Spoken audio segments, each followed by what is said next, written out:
Seigneur. Le thème de la vidéo d'aujourd'hui est Choisis ton clan. On trouve son message dans le 1 Corinthiens 10, versets 21 à 23 qui disent vous ne pouvez boire la coupe du Seigneur et la coupe des démons. Vous ne pouvez participer à la table du Seigneur et à la table des démons. Voulons-nous provoquer la jalousie du Seigneur? Sommes-nous plus forts que lui? Tout est permis, mais tout n'est pas utile. Tout est permis, mais tout n'édifie pas. Ces versets expliquent clairement qu'on ne peut pas être dans deux clans en même temps. C'est comme si quelqu'un était dans les Crips et les Bloods en même temps. Ça fait juste pas de sens. Tu ne peux pas être avec Dieu et Satan. C'est soit Dieu, soit Satan. Satan est partout. Il va tout essayer pour nous faire tomber. Mais nous savons que quand on est dans le clan de Jésus, on peut juste en sortir vainqueur. Plusieurs jeunes de nos jours disent « moi, il faut que je profite de ma jeunesse. J'ai juste 16 ans, il faut que je profite de ma jeunesse. » Mais malheureusement, pour beaucoup d'entre nous, nous les jeunes, profiter de notre jeunesse, c'est fumer, boire, être sous, avoir des relations sexuelles, boogie, jam, club, ou encore voler, puis la liste est encore longue.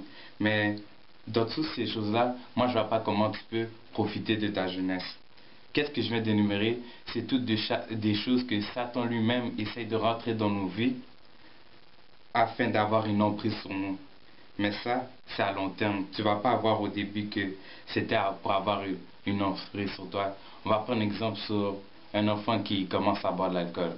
On va dire que cet enfant-là, depuis qu'il est jeune, il commence à consommer de l'alcool, il consomme en grande quantité. Ça veut dire qu'il atteint le niveau d'ivresse. Mais pour lui, ça va devenir une habitude d'avoir ce niveau d'ivresse-là dans son corps. Alors chaque fois qu'il va boire, il va rechercher ce niveau d'ivresse. Mais dans ce niveau d'ivresse, Satan lui-même peut l'utiliser pour qu'il fasse des choses qu'il n'aurait pas fait habituellement s'il avait toute sa tête. Mais ce n'est pas l'alcool ni les clubs qui est mal. Qu'est-ce qui est mal? C'est les actes que ces divertissements peuvent nous porter à faire. C'est rendu que pour certains jeunes, c'est une honte de dire qu'ils sont vierges alors que ça devrait être le contraire. C'est rendu que pour certains jeunes, c'est une honte de dire qu'ils croient en Dieu alors que ça aussi, ça devrait être le contraire. Je comprends pas. T'as honte d'être du côté de la victoire? T'as pas honte de dire que l'autre jour tu étais allé dans un chilling chicha, mais t'as honte de dire que tu crois en Dieu. Les versets 22 dit voulons-nous provoquer la jalousie du Seigneur? Sommes-nous plus forts que lui? Tout est permis, mais tout n'est pas utile. Tout est permis, mais tout n'édifie pas. Nous sommes responsables des choix que nous faisons. Un autre exemple. On va dire que c'est un vendredi. Toi qui tu sais que ce vendredi-là, il y a une veille de nuit, alors tu appelles tous les gens de ton église, tu appelles un premier jeune, tu demandes s'il vient la veille de nuit, tu dis qu'il ne va pas, lui il va à un chilling qui va zoner.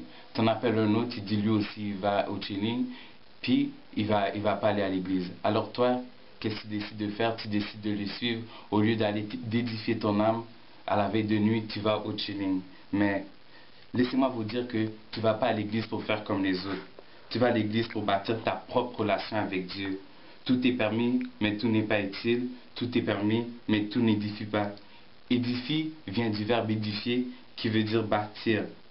Tout est permis, mais tout n'est pas utile. Tout est permis, mais tout ne te permet pas de bâtir ta relation avec Dieu.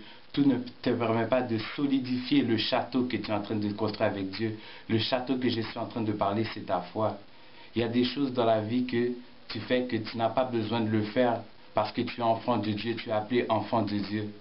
Tu dois constamment solidifier ce château parce que le jour que Satan va venir pour t'attaquer, il va foncer sur ce château, il va foncer sur le mur et tu l'auras vécu. Que Dieu vous bénisse.